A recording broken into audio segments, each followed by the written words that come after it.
buenas noches, El Salvador. Un placer darle la bienvenida. Soy Sergio Méndez. Esta noche, todos juntos para disfrutar su entrevista. 8 en punto. Primer día, señores, del mes cívico. Un placer darle la bienvenida a todos ustedes a Noche de Rectores. Esta noche vamos a hablar de temas de actualidad. Vamos a hablar, señores, sobre lo que ha sucedido este día en la hermana República de Guatemala.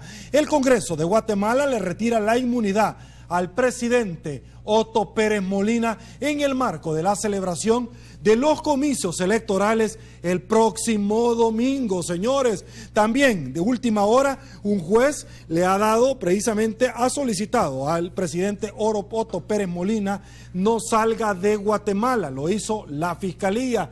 También vamos a conversar, además de la implementación de la CICIG en nuestro país, sobre las últimas resoluciones de la Sala de lo Constitucional. Una de ellas, las pandillas sí constituyen grupos terroristas, entre otros, y la difusión roja sí es equiparable a una detención. Esa es nuestra propuesta. Con gusto, en estudio para abordar ese tema, le damos la bienvenida al ingeniero Nelson Zárate, rector de la Universidad Tecnológica. Rector, un placer.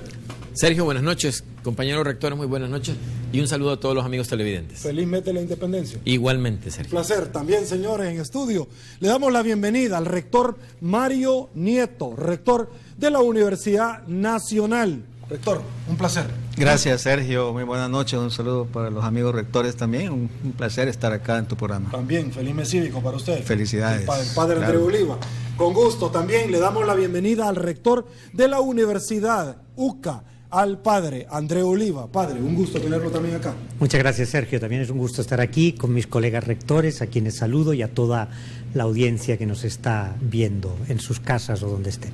Perfecto, señores, nos frotamos las manos, saludamos inmediatamente, porque el tiempo apremia a Banco Agrícola, porque noche tras noche hace posible el primer segmento de esta, su entrevista, 8 en punto. Bueno, arrancamos inmediatamente, iniciamos con el rector Nelson Zárate. La sala declaró como terroristas a los miembros y colaboradores de las pandillas MS y 18. ¿Está de acuerdo usted, rector Zárate? ¿Qué implicaciones tiene esta declaratoria para nuestro país? Bueno, ha generado unas expectativas muy grandes, ¿verdad? El mismo presidente de la República, a pocos días después de que esto se hizo un comunicado, daba discursos y decía que ahora tuvieran cuidado todos los delincuentes que pertenecían a las maras, de que no iban a vencer al pueblo. Yo creo que es parte del proceso en el que estamos desarrollando una sociedad más abierta. Creo que la Corte Suprema de Justicia, con las declaraciones, ya no deja esa sensación de que hay un partido político preferido y otro no. O sea, para los que hemos estado de acuerdo en las resoluciones de la sala, creemos que esto es consecuente con el accionar que han demostrado anteriormente. Pero más que las expectativas, hay que también saber que hay una responsabilidad en la Asamblea Legislativa, porque la resolución, que es muy amplia, también define responsabilidades. A la Asamblea le pide que defina cómo se va a interpretar esto, ¿verdad? Da algunos aspectos y algunas aclaraciones, la misma resolución, en la que dice que no hay que confundir el derecho de libre expresión, el derecho a protestar, con lo que son actos terroristas, y da 3 indicadores que todavía aclaran un poco más cómo es que esto se debe interpretar. No entra apenas, porque tampoco le corresponde a la Corte Suprema hacer esto, pero también en la resolución emitió el que no era posible la negociación. Creo que tocó algunos aspectos que no habían sido mencionados en las demandas, pero que la Corte trató en esta resolución de dar como una cobertura más amplia para no tener malas interpretaciones al respecto. Creo que aquí ahora hay que conversar cuáles son los siguientes pasos. Hubo mucha alegría, mucha emoción en el momento en el que se dio la resolución, pero bueno, ¿qué pasa con la Asamblea Legislativa? La PNC va a continuar con la misma estrategia, la Fiscalía va a actuar de la misma forma, o van a tener que adecuar las estrategias contra la delincuencia ahora que tienen este nuevo punto, digámosle, a su favor para poder actuar, que creo que hay que readecuarlo. Leía que hace 2 o 3 días a un joven de 17 años fue la primera persona a la que se le aplicó ya el concepto de terrorismo por ser menor de edad. Le dieron creo que 3 o 4 años de prisión y 2 de de reserva, pero bueno, hay que ver, hay 100 y pico que están en este momento también en este proceso, pero tendríamos que ver cómo el resto de instancias van a administrar la resolución que tomó la Corte Suprema de Justicia. Debo de serle honesto, porque a mí me causó sorpresa. Sorpresa porque por primera vez en la historia veo a políticos celebrar una resolución de la Sala de lo Constitucional y no oponerse inmediatamente. Bueno, yo por eso decía, ¿verdad?, que había una percepción, si se quiere llamar tendenciosa, en el que se le adjudicaba a la Corte Suprema de Justicia resoluciones que solo estaban en un segmento del espectro político del país. En estos momentos ellos lo que han demostrado es una consecuencia en el que están a favor de que el país pueda interpretar y pueda tomar una mejor decisión al declarar terroristas a estos grupos delincuenciales. Perfecto. Rector Nieto, voy con usted. La misma pregunta. Bueno, yo creo que hay una gran expectativa, ¿no? Como dice el rector Zárate, pero también debemos de entender de que este es el resultado de una presión de la gente por ver que hubiera, digamos, algunos indicios positivos en cuanto a los jueces, como cuando decretan, digamos, la libertad de estos jóvenes, de los pandilleros, y que ahora con esta decisión de la sala le da también herramientas a los jueces para poder decir, bueno, usted se va a quedar acá, ¿no? Que le apliquen la ley antiterrorista. Y le aplican la ley antiterrorista. Entonces, desde ese punto de vista, yo siento que hay una expectativa positiva por parte de la población. Percibe que ahora sí vamos a tener entonces un aparato de justicia que pudiera retener a los pandilleros, los mismos de Maras, ¿no? Pero también yo creo que no debemos de esperar, digamos, que la situación de violencia se va a acabar con esto, ¿no? Eso también la misma gente, la expectativa inicial, pues también creo que poco a poco va a ir quedando, digamos, asentándose un poco más, porque decir de que declarar a los terroristas va a finalizar la situación de violencia en el país, no, al contrario, hemos visto que todavía agosto finalizó con más de 900 homicidios, ¿no? Y eso es realmente preocupante.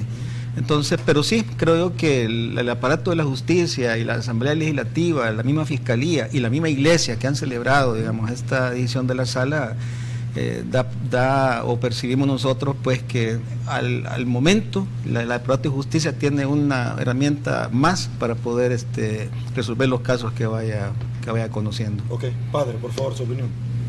Bueno, en primer lugar es difícil explicar por qué la sala hace esa definición en una sentencia que era una sentencia que solicitaba la inconstitucionalidad de algunos artículos de la Ley Especial contra Actos Terroristas. Entonces, nadie le pidió a la sala que se definiera acerca de las pandillas y su relación con el terrorismo. Y la sala hace esto porque una de las cosas que se piden a la sala las personas que buscaban inconstitucionalidad de algunos artículos era precisamente la definición de terrorismo que tiene la Ley Especial contra Actos Terroristas. A raíz de definir lo que es el terrorismo, entonces incluyen a las pandillas y dicen, bueno, las pandillas cometen estos actos y estos actos son terroristas, ¿verdad? Entonces yo creo que eso ha sido bien acogido porque, como ya hemos comentado, la población pues realmente siente una gran, no solamente molestia, sino congoja, temor por el actuar de las pandillas que tienen un control importante en algunos territorios, que están extorsionando a mucha gente, que están generando que la gente se tenga que desplazar internamente del país y que están cometiendo amenazas y homicidios importantes. Y desde esta perspectiva, pues ha sido bien acogida esta sentencia, tanto por la sociedad como por diversos grupos políticos y también distintos actores sociales. Pero yo creo que eso nos genera un problema importante, porque pues desde esta perspectiva basta ser miembro de una pandilla para poder ser considerado terrorista. Entonces en este momento tendríamos en nuestro país pues 60.000 o 70.000 terroristas, ¿verdad? Eso yo creo que genera un problema importante y va a generar un problema importante también a las autoridades y a la misma fiscalía y a los jueces, ¿verdad?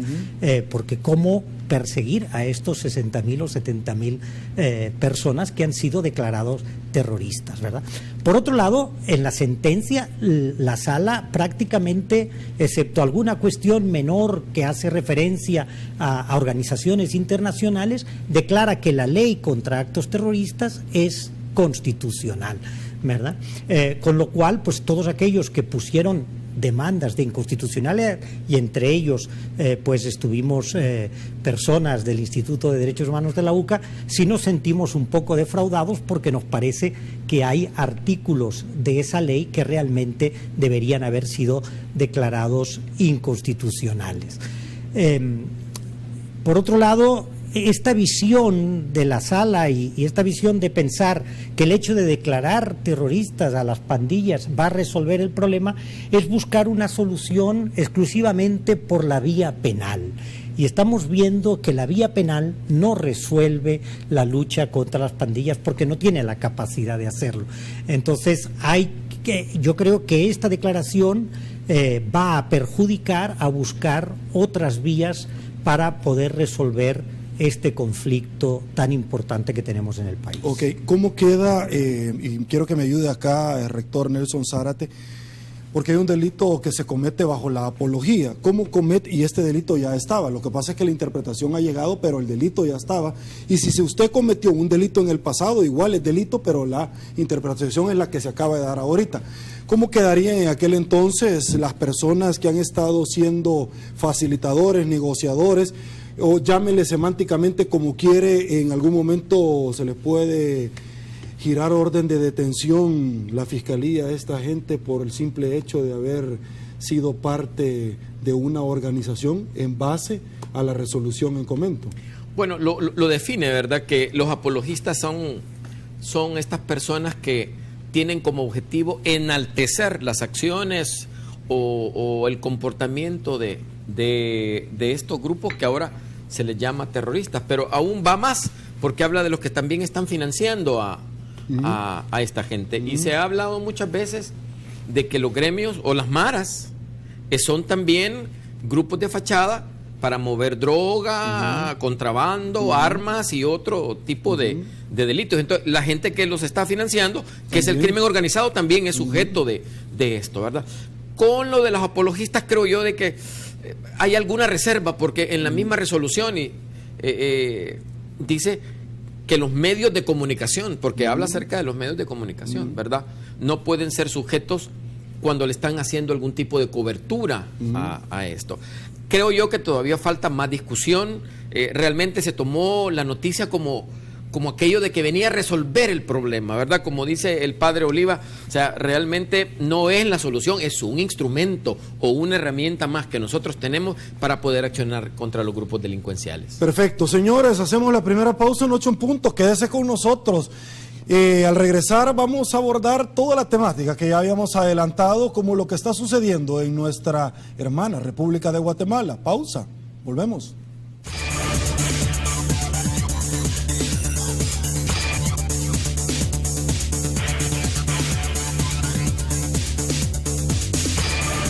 Señores, estamos de regreso, mil gracias por su preferencia.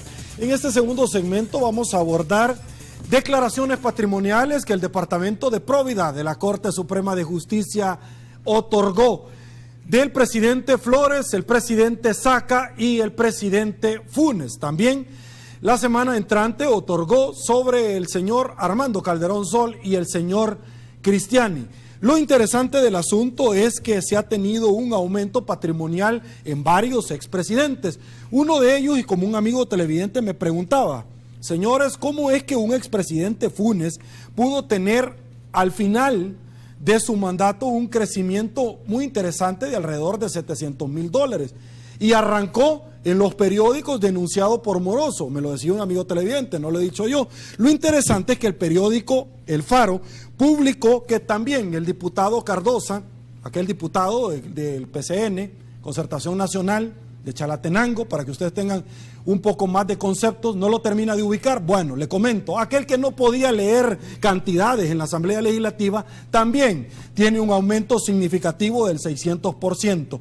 El otro paso en la ley, en comento de probidad, es que llamen a los exmandatarios y a los exfuncionarios para que expliquen de dónde sacaron el pistillo. Si no, hay que remitirlo a la Fiscalía por enriquecimiento ilícito y de pronto, quien quita, delitos conexos como lavado de dinero.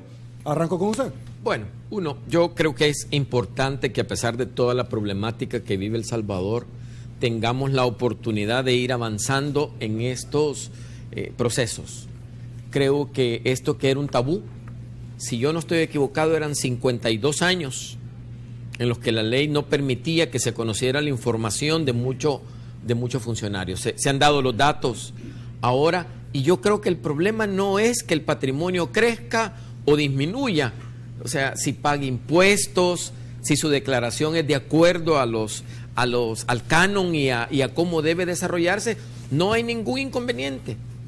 Lo que pasa es que hay algunos funcionarios que reportan ingresos durante 5 años, que en el momento en que asumen la administración pública, en un año doblan los ingresos que han tenido en los 5 años anteriores. Entonces, uno dice, si el promedio en el segmento en el que él se encuentra y las empresas que están en el segmento donde estuvo este funcionario han tenido este desarrollo, uno esperaría que el crecimiento que tenga este funcionario sea similar y no en los porcentajes, llamémosle, fuera de lo normal que se tiene. Creo que esto es importante. Algunos han tenido un mayor crecimiento que otros. Creo que lo importante es buscar la forma en la que lo han hecho. Hay otros aspectos que yo creo que es importante discutir, Sergio, y es que hay que buscar la forma de que estos funcionarios, cuando hacen sus procesos, aparecen abogados, contadores, que son parientes de funcionarios públicos que después van a tener la responsabilidad de auditar a este funcionario. Creo que la ley debe ir un poco más allá en que trate de limitar este tipo de relaciones, porque realmente se prestan a malos entendidos. Que si yo tengo una relación laboral con un abogado o un contador que es pariente de alguien que después me va a auditar a mí, o sea, me deja a mí con un poco de inseguridad, un poco de inconsistencia en lo que se está haciendo. Creo que el proceso que ya se inició hay que depurarlo, ¿verdad? Hay que llevar a las siguientes instancias la revisión de sus declaraciones. Como dijo uno de los expresidentes, ¿y cuál es el problema que yo haya tenido tanta ganancia si yo pagué impuesto? ¿Verdad? O sea, yo creo que no es ese el problema. Creo que como primer funcionario, sea presidente, sea diputado, de la misma forma la transparencia y la responsabilidad debe de estar en ser los primeros en presentar sus patrimonios y que lo conozca la ciudadanía y que vean que hay transparencia y que hay responsabilidad en la administración pública. Perfecto. Y bueno, voy con usted, rector, pero como uno anda en la calle y uno habla hasta con las piedras, me han contado por ahí que vienen otras declaraciones patrimoniales de 2 diputados dentro de la Asamblea Legislativa y de un expresidente de la Asamblea Legislativa. Bueno, hay que decirlo, dicen que es del señor Cifrido Reyes. Hay que esperar a ver si es cierto. Voy con usted. ¿Qué opinión le merece a usted el tema de las declaraciones patrimoniales? No, yo creo que los salvadoreños nos estamos alegrando, ¿no?, de que las estructuras estén funcionando y que lo que durante muchos años era prácticamente imposible de conocer, pues hoy se esté conociendo a través de la Ley de Acceso a la Información Pública. Algo positivo definitivamente, ¿no? Yo creo que todos los salvadoreños esperamos que ningún funcionario que su salario provenga de las arcas del Estado pues pueda enriquecerse, ¿no? Eso definitivamente creo que ya no lo estamos soportando, ¿no? Por supuesto hay que diferenciar, digamos, aquellos funcionarios que también tendrán sus propias empresas, ¿no?, pero que también pagan sus impuestos, y hacer un análisis exhaustivo. Pero de aquellos funcionarios, como en el caso, no voy a mencionar nombres porque realmente es complicado, pero hay funcionarios que han vivido exclusivamente de cargos públicos y que han notado o se ha notado un incremento en su patrimonio significativo. Creo que ahí sí funcionaría entonces la investigación, ¿no? Yo creo que pretender de que un funcionario se va a enriquecer con lo que genera, digamos, su salario, independientemente que sea un presidente de la República o sea un diputado, eso es muy difícil de creer. O sea, no puede ser.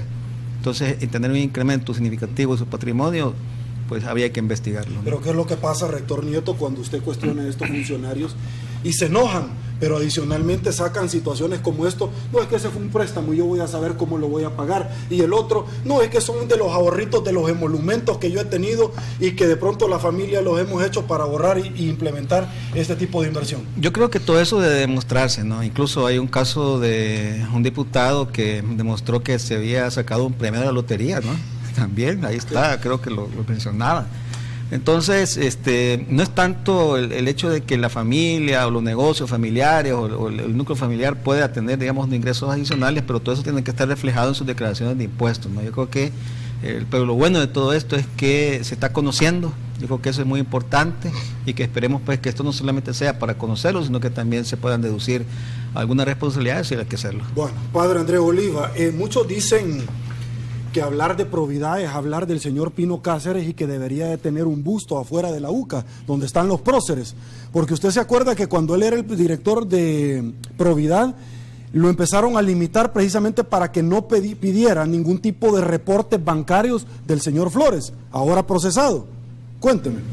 Bueno, no conozco el caso, soy sincero, pero a mí me parece que estos logros que vamos teniendo como país son importantes y es importante verlos y señalarlos, porque muchas veces solo vemos lo que va mal, lo que realmente no avanza y los problemas que tenemos.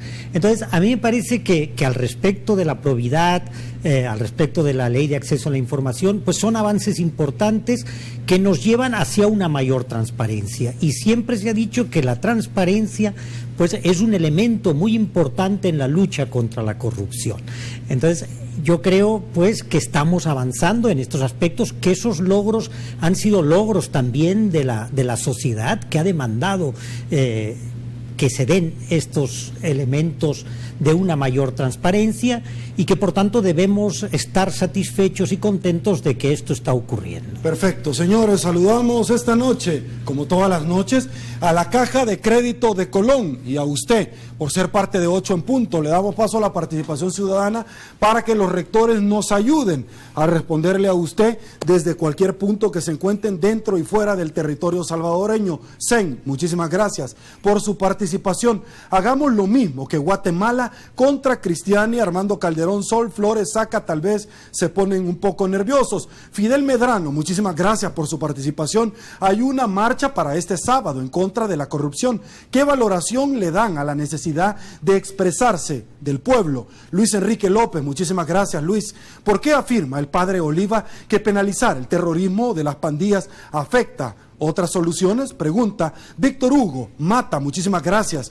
Porque la sala es activista, resuelve más allá de lo que se le está pidiendo, se olvida muchas veces de su mandato constitucional. Muchísima participación, sin lugar a dudas. Sin embargo, por el tiempo nos incorporamos y arranco con usted, señor, por favor. Bueno, el pueblo tiene derecho a expresarse, ¿verdad? Y esto es una muestra de ello. Creo que estos espacios son importantes. Sobre la marcha,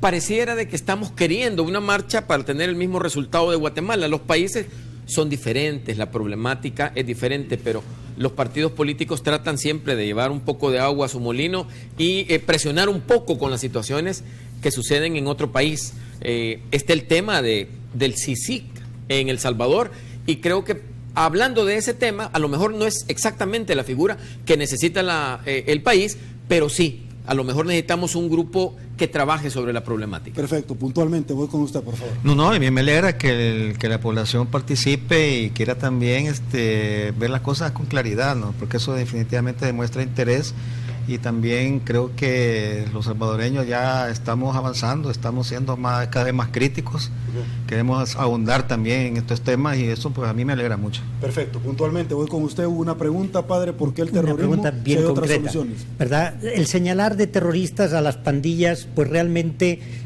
a mucha gente que está hoy trabajando para prevenir la violencia, para buscar en estas comunidades pobres donde hay situaciones de conflicto y de criminalidad, cómo rehabilitar a estas personas, cómo superar pues que sean miembros de estas organizaciones criminales y que se puedan insertar en la sociedad.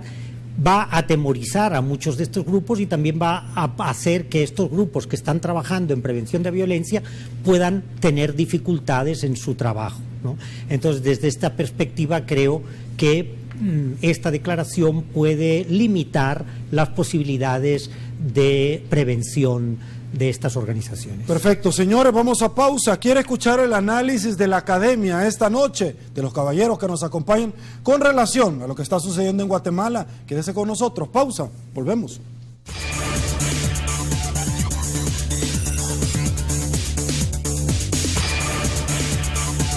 Señores, estamos de regreso. El tercer segmento de su entrevista, 8 en punto, es gracias a la fina cortesía de ACOBI de RL. Continuamos.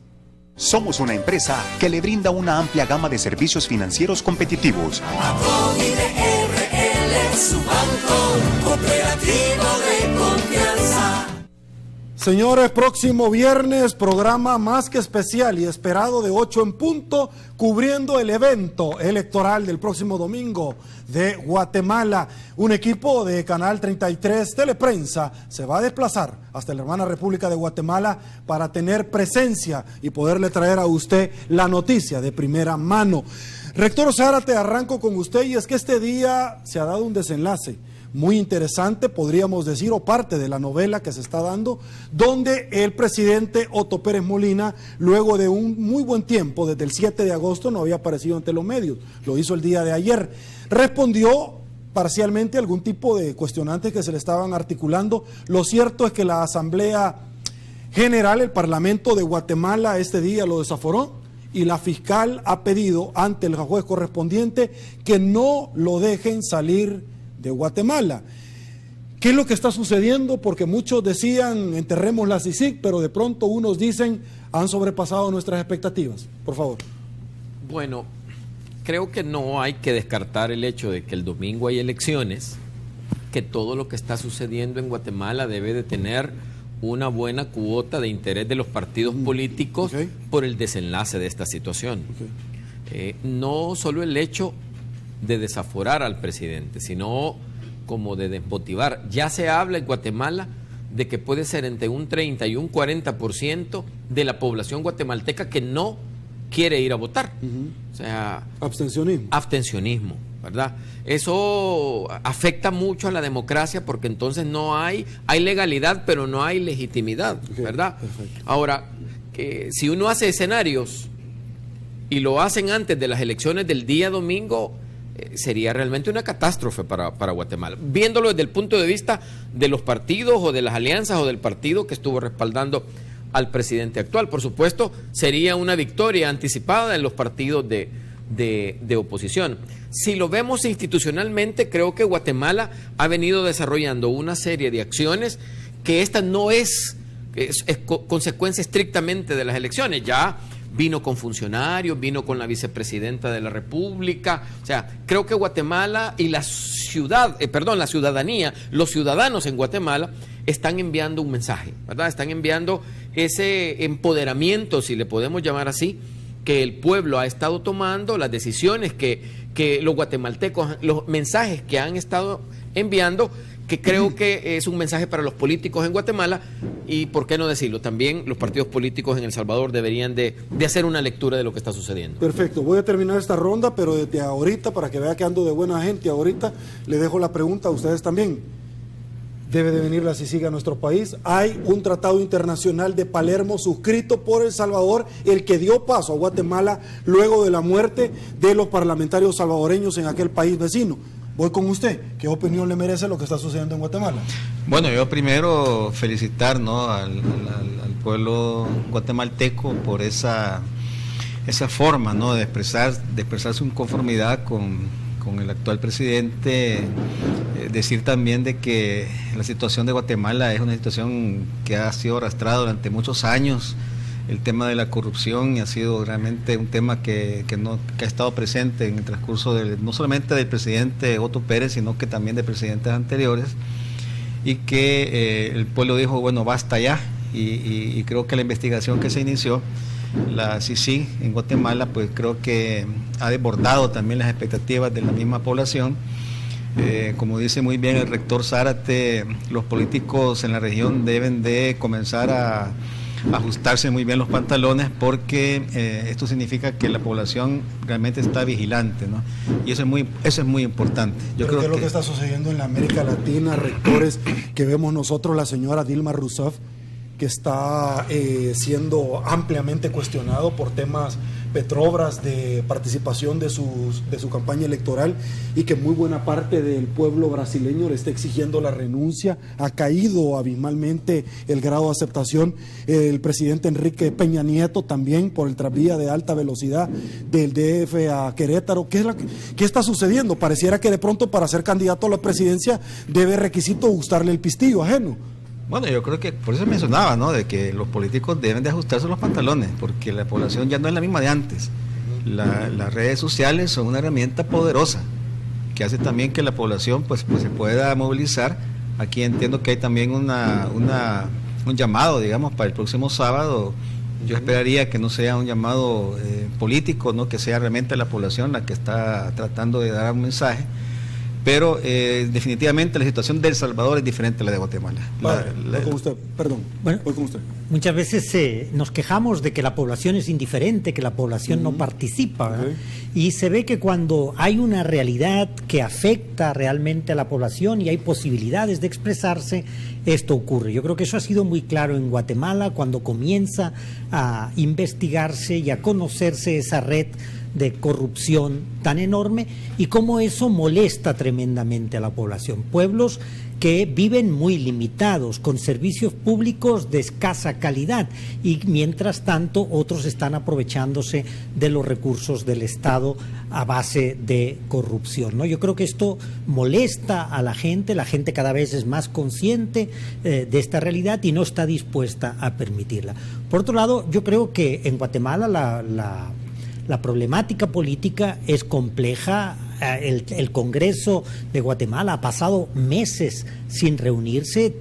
La población y algunos partidos han pedido una reforma a la ley electoral que no se ha podido llevar a cabo porque no ha habido el quórum en el Congreso, ¿verdad? Entonces estas elecciones también se están dando en un momento difícil. Puede ser que haya mucha abstención, pero también porque algunos de los candidatos, incluso de los partidos más fuertes, también están señalados de corrupción, están señalados de tener vínculos con el narcotráfico. Entonces, ante esta situación y lo que está viviendo la población de un gobierno que está manchado en la corrupción, puede generar una situación de ausentismo o de abstencionismo electoral importante, y de hecho la población estaba pidiendo que estas elecciones no se hicieran ahora, sino que se pospusieran una vez se haya reformado la ley electoral. El representante de la comisión de la CICIG en Guatemala dijo que cuando él llamó a que el pueblo se manifestara, jamás se imaginó este tipo de expresiones del conglomerado electoral. Rector, ya le había dejado sentada la pregunta sobre la mesa. ¿Es necesario, es urgente, es conveniente la CICIG en nuestro país? Yo creo que la estigmatización del nombre como tal, como que genera una angustia, ¿verdad? Creo que el país necesita organismos o instituciones fuertes y sólidas. Acabamos de estar tocando el tema de los patrimonios de los expresidentes, de algunos diputados. Ya existe un tipo de apertura. El mismo expresidente Mauricio Funes hizo una petición en las Naciones Unidas. O sea, el partido FMLN, si bien no era 100% con Mauricio Funes, hubo una propuesta de que existiera una comisión aquí. Creo que el país lo que está necesitando es fortalecer las instituciones. Creo que contar con el apoyo internacional no es malo, no es malo. O sea, tendríamos asesoría de gente que tiene experiencia, que no tiene compromisos, ¿verdad?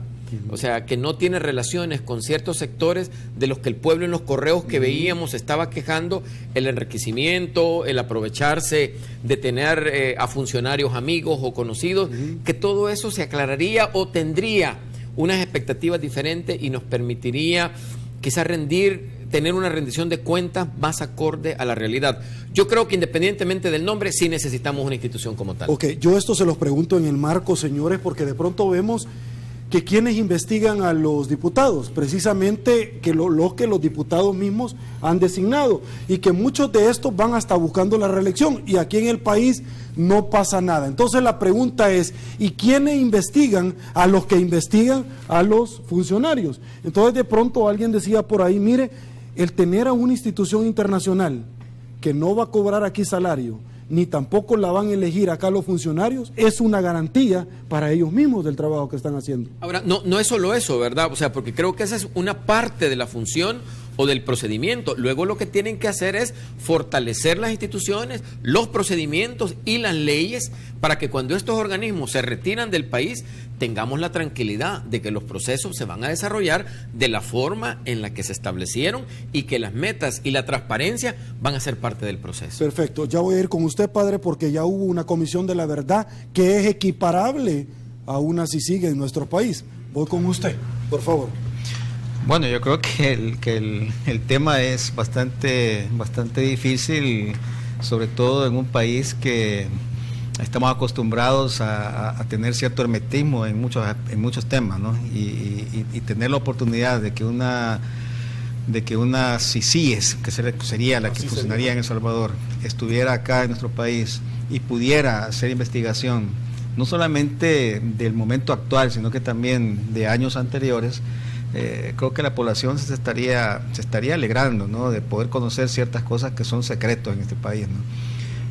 Yo celebraría, digamos, que hubiera una investigación en cuanto a impunidad que existió en nuestro país, no solamente el caso de corrupción, sino que también impunidades que se dan en nuestros países, y eso a lo mejor pues nos trae tranquilidad también a situaciones en las cuales hemos vivido momentos muy difíciles, sobre todo en los años de conflicto, en los años en los cuales el abuso de autoridad fue también muy notoria, y eso es parte también de una investigación, ¿no? Yo creo que sería como destapar una olla, y destapar una olla muchas veces se puede traer muchas sorpresas, ¿no? Pero bueno, estamos en una democracia, queremos realmente vivir y ver que los sistemas o las instituciones están funcionando, consolidarlas, y esto es una forma de hacerlo. Bueno, pero sorpresa quizás para aquellos que andan cruzando los dedos que no venga. Ahora, déjeme comentarle rápidamente que este no es un tema de debate si lo va a conocer o no la CICIG, pero este día, señores, dio la resolución el Instituto de Acceso a la Información Pública y estableció que tiene 5 días, la Corte de Cuentas de la República, fue el día de ayer, correcto, y este día se dio a conocer, donde se van a dar a conocer cuáles son las auditorías del Chaparral, y como esta es una línea jurisprudencial, todas las reservas de otros casos, como un efecto dominó, tendrán que empezar a caer al interior de la Corte de Cuentas de la República. Debo de ser honesto, el representante de este ente colegiado, el licenciado Lisandro Campos, que nos acompañó acá, él ya dejó bien claro que la Corte de Cuentas va a atender este llamado, y también lo hizo el presidente del ente contralor. Voy con usted, padre.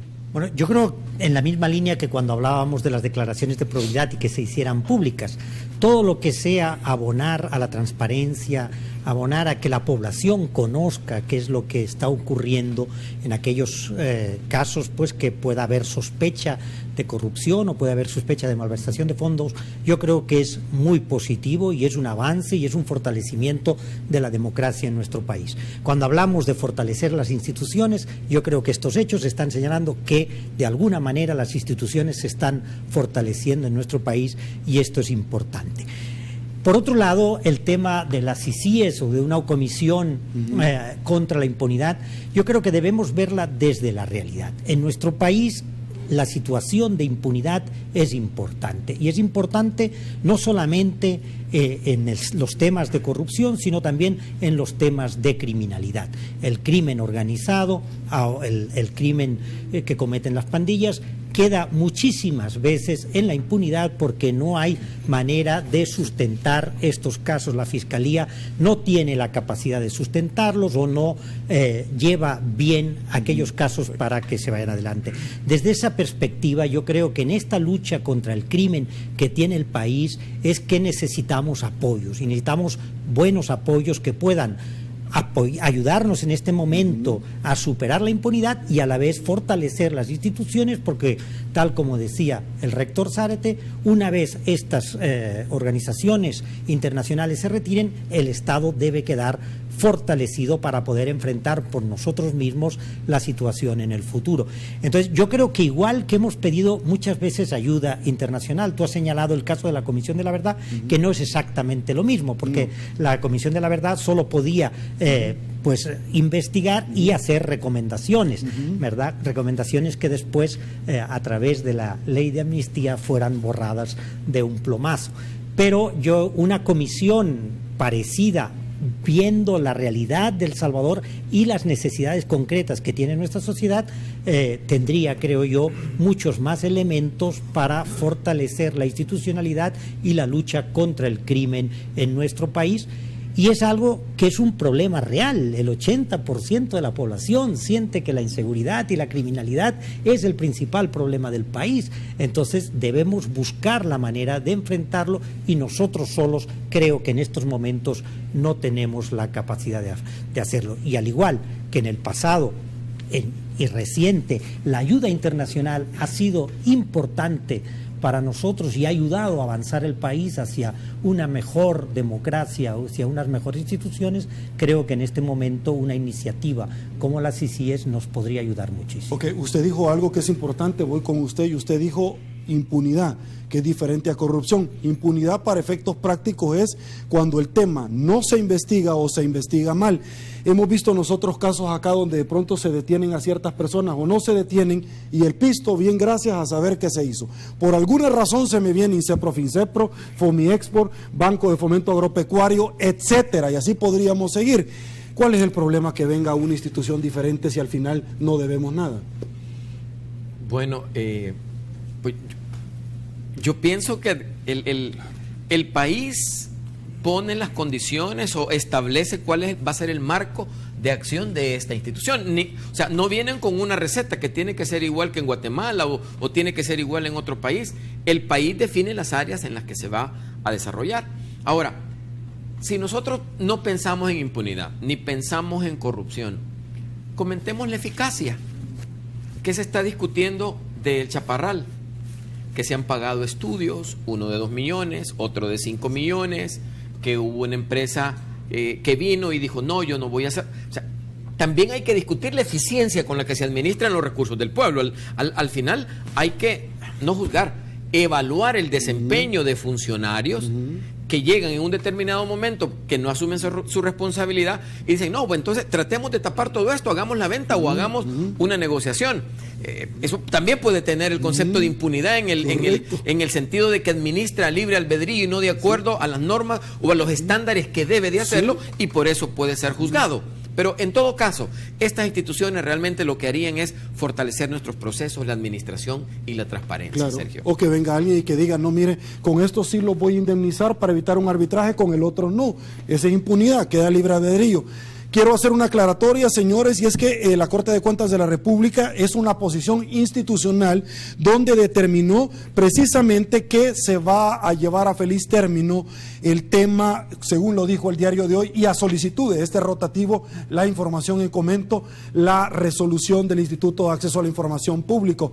Vamos a pausa, volvemos.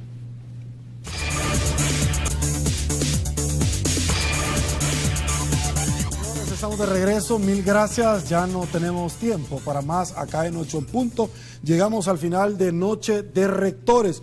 Sin embargo, quedamos con el compromiso, la próxima vez, caballeros, nos quede en el tintero, y desde ya ahorita me hago responsable, y también vamos a firmar acta aquí, la vamos a levantar, del tema de la difusión roja, porque la Audiencia Nacional Española, el juez Eloy, por medio de la querellante Bernabeu, solicitaron la extradición de aquellos militares, de los cuales en corte plena determinaron que la difusión roja solo era para ubicación. Eso quiere decir que el Chapo Guzmán hubiera venido acá a nuestro país y no lo pudieron haber podido detener. Pero ahora las cosas han cambiado. De eso vamos a abordar la próxima semana. Rector, un gustazo. Sergio, muchas gracias, estimados rectores, y a todos los televidentes. Feliz noche. Rector, un placer. Bueno, gracias Sergio, también buenas noches a todos y feliz de estar acá con ustedes también. Padre, un gusto. Igualmente, buenas noches. Siempre se nos hace corto el tiempo. Siempre, siempre, definitivamente. Un gusto, señores, que nos hayan acompañado y, por supuesto, abriendo el telón del primer día del mes cívico. tenga todos esos principios precisamente que nuestros padres nos han enseñado, ese patriotismo, señores, para pelear por nuestra tierra querida. Soy Sergio Méndez, hoy martes 1 de septiembre del 2015, así están las cosas hoy por hoy en nuestro país. Si le gustó la entrevista, coméntela mañana. Será hasta mañana y una vez más, que el Señor bendiga a todos.